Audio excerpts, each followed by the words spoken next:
In this guide, I'm going to show you how to react to messages in TikTok. This is Aiden from JustBoz, and before we get into this guide, make sure to like the video and subscribe to the channel with all notifications on. It really does help with the channel, and it lets us know that you want more content like this, so we greatly appreciate it. If at any point throughout this guide you did have any questions, just ask them down in the comment section below, and we can help you out further. I'm going to be doing my best to reply to every single comment down there.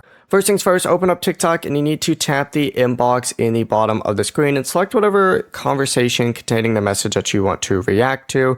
For example, let's go ahead and say it's this one right here. Go ahead and just press and hold on the message. It's going to pop up with a screen that looks something like this. And these are all the reactions that you can go ahead and do. You can either reply directly to this, you could forward, copy, translate, delete from a report, right? Or you could go through, use any of these stickers, or you can also use avatar stickers as well to react to it. The process is that simple. Before you do leave, make sure to like the video and subscribe to the channel with all notifications on. It really does help with the channel, and it lets us know that you want more content like this. We'd greatly appreciate it. And if at any point throughout this guide you did have any questions, just ask them down in the comment section below and we can help you out further. I'm going to be doing my best to reply to every single comment down there. Peace.